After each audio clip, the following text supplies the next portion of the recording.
আজকে আমরা চতুর্থ শ্রেণীর বিজ্ঞান বইয়ের প্রথম অধ্যায় পড়ব। জীবের বৃদ্ধি ও প্রজনন। উদ্ভিদ ও প্রাণীর বেঁচে থাকা এবং ভালোভাবে বৃদ্ধির জন্য পরিবেশের বিভিন্ন উপাদান প্রয়োজন হয়। এই অধ্যায়ে আমরা উদ্ভিদ জন্মানো, বেঁচে থাকা এবং বৃদ্ধির জন্য যা প্রয়োজন সে সম্পর্কে জানব। প্রথমেই বীজের অঙ্কুরোদ্গম সম্পর্কে আমরা জানব। বীজ থেকে নতুন চারাগাছ জন্মানোর প্রক্রিয়াই হলো অঙ্কুরোদ্গম। উদ্ভিদের প্রজননের গুরুত্বপূর্ণ ধাপ হলো অঙ্কুরোদ্গম। উদ্ভিদ জন্মানো ও বেঁচে থাকার জন্য কি কি প্রয়োজন? এসো আমরা বীজ থেকে নতুন চারাগাছ জন্মানোর প্রক্রিয়া দেখি। বীজ থেকে কিভাবে চারাগাছ জন্মায়? চারাগাছ জন্মানোর জন্য কি কি প্রয়োজন হয়? আমরা এখানে একটা ছবি দেখতে পাচ্ছি। ছবিটির মধ্যে তিনটি বীজ দেয়া আছে, একটি পানির নিচে আর একটি পানির সাথে সংযুক্ত, অপরটি পানির উপরে। নিচের ছবিটি ভালোভাবে পর্যবেক্ষণ করি এবং ছকটি পূরণ করি। বীজ 1, বীজ 2, বীজ 3 কি হলো, কেন হলো? পূরণ করা ছকটি পাশের সহপাঠীর সাথে মিলিয়ে নিই। বিকারে পানি নিয়ে কাজটি নিজেরাও করি। সার সংক্ষেপ। পর্যবেক্ষণে দেখা গেল প্রথম বীজটি তাপ, আলো ও বাতাস পেয়েছে, কিন্তু পানির অভাবে অঙ্কুরিত হয়নি। দ্বিতীয় বীজটি তাপ, আলো, বাতাস ও পানি পেয়ে ভালোভাবে অঙ্কুরিত হয়েছে। তৃতীয় বীজটি শুধু পানি পেয়েছে, প্রয়োজনীয় তাপ, আলো ও বাতাস না পাওয়ায় ভালোভাবে অঙ্কুরিত হয়নি। বীজ থেকে নতুন উদ্ভিদ জন্মানো অর্থাৎ অঙ্কুরোদ্গমের জন্য পরিবেশের তাপ, আলো, বাতাস ও পানি প্রয়োজন। এই উপাদানগুলোর যে কোনো একটির অনুপস্থিতিতে যথাযথভাবে অঙ্কুরোদ্গম হয় না। উদ্ভিদের বৃদ্ধি। উদ্ভিদের বেঁচে থাকা, বৃদ্ধির জন্য প্রয়োজনীয় পুষ্টি, শক্তি খাদ্য থেকে আসে। খাদ্য গ্রহণ করে উদ্ভিদ ধীরে ধীরে ছোট থেকে বড় হয়। উদ্ভিদ নিজের খাদ্য তৈরি করার জন্য প্রয়োজনীয় উপাদান পরিবেশ থেকে সংগ্রহ করে। উদ্ভিদের বৃদ্ধির জন্য কি কি প্রয়োজন? উদ্ভিদের বৃদ্ধির জন্য প্রয়োজনীয় উপাদান খুঁজে বের করা, যা করতে হবে নিজেদের। চারাগাছ সহ 3টি টব তৈরি করি। নিচে দেখানো চিত্রের মতো করে টব 3টি সাজাই। টব 1, টব 2, টব 3 সূর্যের আলোতে রাখি। টব 1 ব্যতীত টব 2 এবং টব 3 এ প্রতিদিন পানি দিই। বিশেষ নির্দেশনা। যদি কোনো কারণে কাজটি করা সম্ভব না হয়, তাহলে উপরের চিত্র দেখে প্রাপ্ত তথ্য চকে লিখি। কয়েক সপ্তাহ পর 3টি টবের চারাগাছের বৃদ্ধি তুলনা করি। সূর্যের আলো ও বায়ু আছে। সূর্যের আলো, বায়ু ও পানি সবই আছে। সূর্যের আলো নেই, কিন্তু বায়ু ও পানি আছে। কাজ শেষে যা পেলাম উপরের চকে লিখি। কাজটি নিয়ে সহপাঠীদের সাথে আলোচনা করি। আলোচনা শেষে নিচের প্রশ্নটি উত্তর লিখি। উদ্ভিদের বৃদ্ধির জন্য কী কী উপাদান প্রয়োজন? সার সংক্ষেপ। পরীক্ষণ ও পর্যবেক্ষণ থেকে আমরা জানলাম প্রথম টবের উদ্ভিদ সূর্যের আলো ও বায়ু পেয়েছে, কিন্তু পানি পায়নি, তাই বৃদ্ধি হয়নি। দ্বিতীয় টবে সূর্যের আলো, বায়ু ও পানি পাওয়ায় উদ্ভিদটি ভালোভাবে বৃদ্ধি হয়েছে। তৃতীয় টবের উদ্ভিদ পানি পেয়েছে, কিন্তু সূর্যের আলো ও বায়ু না পাওয়ায় যথাযথ বৃদ্ধি পায়নি। অর্থাৎ সূর্যের আলো, বায়ু ও পানি না পেলে উদ্ভিদের যথাযথ বৃদ্ধি হয় না। উদ্ভিদের বৃদ্ধির জন্য সূর্যের আলো, পানি এবং বায়ু প্রয়োজন। খাদ্য তৈরির সময় উদ্ভিদ বায়ু থেকে কার্বন ডাইঅক্সাইড ও পরিবেশ থেকে প্রয়োজনীয় পুষ্টি ও শক্তি পেয়ে থাকে। উদ্ভিদ শ্বাসকার্যের জন্য বায়ু থেকে অক্সিজেন গ্রহণ করে এবং কার্বন ডাইঅক্সাইড ত্যাগ করে। উদ্ভিদ শ্বাসকার্যের জন্য বায়ু থেকে কার্বন ডাইঅক্সাইড গ্রহণ করে এবং অক্সিজেন ত্যাগ করে। বৃদ্ধির সাথে সাথে এক পর্যায়ে গাছে ফুল ফুটে ও ফল ধরে। সপুষ্পক উদ্ভিদ, ফুল, ফল ও বীজ। আমরা তৃতীয় শ্রেণীতে জেনেছি কিছু উদ্ভিদের ফুল ও ফল হয় না, এরা হলো অপুষ্পক উদ্ভিদ। আবার কিছু উদ্ভিদের ফুল ও ফল হয়, এদের আমরা সপুষ্পক উদ্ভিদ বলি। সপুষ্পক উদ্ভিদের ফুল হতে ফল ও বীজ হয়। ফুল ও ফলের অংশগুলো কি কি? ফুল এক ধরনের রূপান্তরিত পাতা। আমাদের বাড়ি ও বিদ্যালয়ের আশেপাশে বিভিন্ন ধরনের ফুল ফোটে। এগুলো বিভিন্ন বর্ণের হয়ে থাকে, যেমন লাল, সাদা, হলুদ, বেগুনি ইত্যাদি। কোনো কোনো ফুলে সুগন্ধ থাকে। চলো আমরা ফুলের কি কি অংশ আছে তা পর্যবেক্ষণ করি। একটি ফুলের বিভিন্ন অংশ পর্যবেক্ষণ করি। খাতায় ফুলটির ছবি আঁকি। খাতায় আঁকা ফুলের ছবির সাথে শিক্ষকের দেখানো ফুল অথবা ফুলের চিত্রের তুলনা করি এবং ফুলের বিভিন্ন অংশের কাজ নিয়ে দলে আলোচনা করি। ফুলের বিভিন্ন অংশের কাজ সম্পর্কে চিন্তা করে নিচের চকটি পূরণ করি।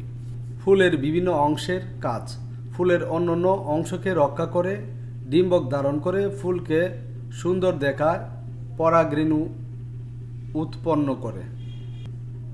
এই কাজগুলো করে থাকে এরকম ফুলের সংশ্লিষ্ট অংশের নামগুলো আমরা লিখব। সারসংক্ষেপ: ফুলের বিভিন্ন অংশ আছে, প্রতিটি অংশে নির্দিষ্ট কিছু কাজ রয়েছে। ফুলের বিভিন্ন অংশ ও ফল সম্পর্কে আরও কিছু জানি।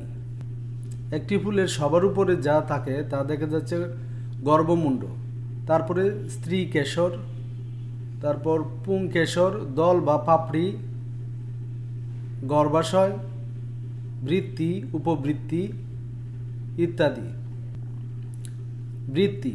বৃত্তি সাধারণত সবুজ দেখায়, অনেকটা পাতার মতো। এটি ফুলের সবচেয়ে বাইরের অংশ। কুঁড়ি অবস্থায় বৃত্তি ফুলের অন্যান্য অংশকে রোদ, বৃষ্টি ও পোকামাকড় থেকে রক্ষা করে। দলমণ্ডল: বাইরে থেকে ভিতর দিকে ফুলের দ্বিতীয় উজ্জ্বল ও রঙিন অংশ হলো দল বা পাপড়ি। কতগুলো পাপড়ি মিলে দলমণ্ডল গঠন করে। দলমণ্ডল রঙিন হওয়ায় পোকামাকড় ও পশু পাখি আকর্ষণ করে এবং পরাগায়ন নিশ্চিত করে। পুংস্তবক: এক বা একাধিক পুংকেশর নিয়ে পুংস্তবক গঠিত। এটি ফুলের অত্যাবশ্যকীয় অংশ। পুংকেশর এর দণ্ডের মতো অংশকে পুংদণ্ড বা শীর্ষের থলির মতো অংশকে পরাগধানী বলে। পরাগধানীর মধ্যে পরাগরেণু উৎপন্ন হয়। পরাগরেণুর মধ্যে থাকে পুরুষকোষ। পোকামাকড় ও পশু পাখির গায়ে লেগে এক ফুলের পরাগরেণু অন্য ফুলের স্ত্রী কেশরের গর্ভমুণ্ডে পতিত হয়। এই প্রক্রিয়াকে পরাগায়ন বলে। স্ত্রীস্তবক: এটি ফুলের অত্যাবশ্যকীয় অংশ। এক বা একাধিক গর্ভপত্র বা স্ত্রী কেশর নিয়ে একটি স্ত্রীস্তবক গঠিত হয়। একটি গর্ভপত্রের তিনটি অংশ রয়েছে, যথা গর্ভাশয়, গর্ভদণ্ড ও গর্ভমুণ্ড। গর্ভাশয়ের ভিতরে ডিম্বক থাকে। ডিম্বক হল স্ত্রীকোষ। ফল ও বীজ: স্ত্রী কেশরের গর্ভাশয়ের ভিতরে থাকে ডিম্বক। ডিম্বক হল স্ত্রীকোষ। পরাগরেণুর পুরুষকোষ গর্ভাশয়ের ডিম্বকের সাথে মিলিত হয়। এই প্রক্রিয়াকে বলে নিষেক। নিষেকের পর গর্ভাশয়টি ফলে এবং ডিম্বকটি বীজে পরিণত হয়। ফলের দুটি অংশ রয়েছে, যেমন পেরিকার্প এবং বীজ। পেরিকার্পের তিনটি স্তর রয়েছে, যেমন বহিতক, মধ্যতক ও অন্ততক। বহিতক হলো ফলের খোসা, এটি ফলের ভিতরের অংশকে রক্ষা করে। মধ্যতক সাধারণত রসালো, এটি আমরা খাই। এতে ভিটামিন ও খনিজ লবণ থাকে। অন্ততক দিয়ে বীজ ঢাকা থাকে। বীজের উপরে পাতলা আবরণেই অন্ততক। সব ফলেরই কি বীজ থাকে? কাজ: পরিচিত ফলে বীজের উপস্থিতি চিহ্নিতকরণ। আম, জাম, পেঁপে, তরমুজ, কলা, কাঁঠাল ইত্যাদি। পরিচিত কয়েক ধরনের ফল সংগ্রহ করে শিক্ষকের সহায়তায় ছুরি দিয়ে কাটি। ফলের খোসা থেকে শুরু করে ভিতরের অংশ পর্যন্ত পর্যবেক্ষণ করি। বিভিন্ন ফলের অভ্যন্তরীণ অংশ পর্যবেক্ষণ শেষে নিচের চকটি পূরণ করি। ফলের বীজের উপস্থিতি আছে না নেই। বীজের সংখ্যা একটি, অল্প, অনেকগুলো। ফলের নাম: বেশিরভাগ ফলে বীজ থাকে। কোনো ফলে একটি মাত্র বীজ থাকে, আবার কোনো কোনো ফলে অনেক বীজ থাকে। পুষ্পক উদ্ভিদের জীবনচক্র: পরাগায়ন ও নিষেকের পর নিষিক্ত ডিম্বক থেকে বীজ হয় এবং পুরো গর্ভাশয়টি ফলে পরিণত হয়। বীজ থেকে নতুন চারাগাছ জন্মায়। সপুষ্পক উদ্ভিদের জীবনচক্র: অঙ্কুরোদ্গম, চারাগাছ, পূর্ণাঙ্গ গাছ, ফুল, ফল, বীজ। চারা গাছে ধীরে ধীরে বড় হয়, পরিণত গাছে ফুল ও ফল ধরে। সকল সপুষ্পক উদ্ভিদের জীবনকালে এই ধাপসমূহ পর্যবেক্ষণ চলতে থাকে। জীবনব্যাপী পর্যায়ক্রমে বা চক্রাকারে চলতে থাকা ধাপসমূহই হল জীবনচক্র। মরিচ, টমেটো, আম, জাম, কাঁঠাল ইত্যাদি উদ্ভিদের ফুল ও ফল হয় এবং ফলে বীজ থাকে। কাজ: গাছের জীবনচক্রের ধাপসমূহ চিহ্নিতকরণ যা করতে হবে। উপরের চিত্রটি নিয়ে সহপাঠীর সাথে আলোচনা করি। চিত্রটিতে জীবনচক্রের বিভিন্ন পর্যায় চিহ্নিত করি। প্রাণীর জীবনচক্র। আমরা উদ্ভিদের জীবনচক্র সম্পর্কে জেনেছি। প্রাণীর জীবনকালে কি একই রকম ধাপ রয়েছে? কাজ: মুরগির জীবনচক্রের ছবি আঁকা থেকে যা আমরা দেখব। এসো আমরা মুরগির জীবনচক্রের ছবি আঁকি। আঁকা ছবিটি নিয়ে সহপাঠীর সাথে আলোচনা করি। ডিম ফুটানো, বাচ্চা মুরগি, মুরগি, ডিম, এটাই হলো মুরগির জীবনচক্র। সারসংক্ষেপ: আমরা জানলাম ডিম থেকে বাচ্চা হয় এবং বাচ্চাটি ধীরে ধীরে বড় হয়, বড় মুরগি আবার ডিম পাড়ে, এভাবে চক্রটি চলতে থাকে। হাঁস, কবুতর, টিয়া, ময়না, কাক, কোকিল ইত্যাদি পাখিও ডিম পাড়ে। কাজ: উদ্ভিদ ও প্রাণীর জীবনচক্রের তুলনা যা করতে হবে। একটি মরিচ গাছ এবং মুরগির জীবনচক্রের ছবি দেওয়া হলো। ছবি দুটি ভালোভাবে পর্যবেক্ষণ করি। মরিচ গাছের জীবনচক্রের সাথে মুরগির জীবনচক্রের মিল খুঁজে বের করি। কাজটি নিয়ে সহপাঠীদের সাথে আলোচনা করি। নিচের ছকটি পূরণ করি। মরিচ গাছ, মুরগি। সারসংক্ষেপ: জন্ম থেকে মৃত্যু পর্যন্ত সকল জীব একটি নির্দিষ্ট জীবনচক্র অতিক্রম করে। জীবের জন্ম হয়, এরা বৃদ্ধি পায় এবং বংশ বিস্তার করে। একসময় এদের মৃত্যু হয়। উদ্ভিদ ও প্রাণীর জীবনচক্রের বিভিন্ন ধাপের মধ্যে মিল রয়েছে, যেমন উদ্ভিদের বীজ এবং মুরগির ডিম। ডিম অথবা বীজ যথাক্রমে মুরগি বা উদ্ভিদ জীবনচক্র শুরুর ধাপ। কিন্তু মানুষ, গরু, ছাগল, কুকুর, বিড়াল ডিম পাড়ে না। তারা সরাসরি বাচ্চা জন্ম দেয়। ওই বাচ্চা থেকেই তাদের জীবনচক্র শুরু হয়। তবে বাচ্চা জন্ম দিলেও এদের জীবনে ডিমের ভূমিকা রয়েছে। পরবর্তী শ্রেণীতে আমরা সে সম্পর্কে জানব। জীবের প্রজনন সম্পর্কে আরও কিছু জানি। আমরা ইতিমধ্যেই জীবের জীবনচক্র সম্পর্কে জেনেছি। আমরা দেখেছি জীবনচক্রের কোনো এক পর্যায়ে জীব থেকে অনুরূপ নতুন জীবের সৃষ্টি হয়। নতুন জীব সৃষ্টির এই প্রক্রিয়াই হলো প্রজনন। প্রজননের গুরুত্ব: জীব মাত্রই মরণশীল। জীবের মৃত্যু হলে পৃথিবী থেকে একসময় সকল জীব বিলীন হয়ে যেত, কিন্তু প্রকৃতপক্ষে তা হয় না। একদিকে জীবনচক্রের শেষ পর্যায়ে জীবের যেমন মৃত্যু ঘটে, তেমনি অন্য কোনো পর্যায়ে প্রজননের মাধ্যমে তার মতো আরেকটি জীবের জন্ম হয় এবং এরা সংখ্যায় বাড়ে। প্রজনন হচ্ছে এমন একটি প্রক্রিয়া যার মাধ্যমে জীব তার প্রতিরূপ সৃষ্টি করে ভবিষ্যৎ বংশধর রেখে যায়। এভাবেই বছরের পর বছর জীব নিজের পরিবেশে টিকে আছে। অনুশীলনী: শূন্যস্থান পূরণ করি। জীব মাত্রই খাদ্য গ্রহণ করে। খাদ্য তৈরির জন্য উদ্ভিদের মাটি, পানি ও বায়ু প্রয়োজন। ফুলের উজ্জ্বল ও রঙিন অংশ হল দলমণ্ডল। বীজ থেকে নতুন চারাগাছ হয়। সঠিক উত্তর: খাদ্য তৈরি করার সময় উদ্ভিদ কি ত্যাগ করে? অক্সিজেন। জীবের শক্তি কোথা থেকে আসে? খাদ্য থেকে। ফুলের কোন অংশ কুঁড়ি অবস্থায় অন্য অংশকে রক্ষা করে? বৃত্তি। শুদ্ধ বাক্যে সু এবং অশুদ্ধ বাক্যে অ লিখি। উদ্ভিদ নিজের খাদ্য নিজেই তৈরি করে। শুদ্ধ। গাছের পাতায় পরাগরেণু উৎপন্ন হয়। মিথ্যা। শ্বাস গ্রহণের সময় উদ্ভিদ অক্সিজেন গ্রহণ করে। মিথ্যা। সংক্ষিপ্ত প্রশ্ন: উদ্ভিদ কোন অংশে বীজ থাকে? বীজ থেকে চারা গাছ জন্মাতে কি কি প্রয়োজন হয়? বর্ণনামূলক প্রশ্ন: ফুলের বিভিন্ন অংশের কাজ চিত্রসহ বর্ণনা করো। বাড়ির পাশের আম গাছ ও তোমার নিজের পোষা বিড়ালটির জীবনচক্রে কোথায় কোথায় মিল আছে চিত্রসহ ব্যাখ্যা করো। এই প্রশ্নের উত্তরগুলো প্রশ্ন উত্তর পর্বে আলোচনা করা হয়েছে, সেখান থেকে তোমরা দেখে নিও। জীব, যে সত্তার জন্ম, বৃদ্ধি ও মৃত্যু আছে তাকে জীব বলে। প্রজনন, নতুন জীব সৃষ্টি হওয়ার প্রক্রিয়াকে প্রজনন বলে। বৃদ্ধি, ছোট থেকে বড় হওয়ার প্রক্রিয়াকে বৃদ্ধি বলে। পরিবেশ, জীবের চারপাশের সব কিছুই পরিবেশ। অঙ্কুরোদ্গম, বীজ থেকে চারাগাছ জন্মানোর প্রক্রিয়াকে অঙ্কুরোদ্গম বলে। বীজ, নতুন উদ্ভিদ জন্মানোর অংশ। চারাগাছ, বীজ থেকে জন্মানো ছোট গাছ, চারাগাছ। তাপ, গরমের প্রভাব। আলো, সূর্য বা অন্য উৎস থেকে পাওয়া উজ্জ্বলতা। বাতাস, চারপাশের গ্যাস। পানি, জীবের জন্য প্রয়োজনীয় তরল। পুষ্টি, শরীর গঠনের উপাদান। খাদ্য, শক্তি ও পুষ্টির উৎস। সূর্যের আলো, উদ্ভিদের খাদ্য তৈরির শক্তি। কার্বন ডাই অক্সাইড, উদ্ভিদ খাদ্য তৈরির সময় গ্রহণ করে। অক্সিজেন, শ্বাসের জন্য প্রয়োজনীয় গ্যাস। শ্বাসক্রিয়া, অক্সিজেন গ্রহণ ও কার্বন ডাই অক্সাইড ত্যাগ। সপুষ্পক উদ্ভিদ, যেসব উদ্ভিদে ফুল হয়। অপুষ্পক উদ্ভিদ, যেসব উদ্ভিদে ফুল হয় না। ফুল, উদ্ভিদের প্রজনন অঙ্গ।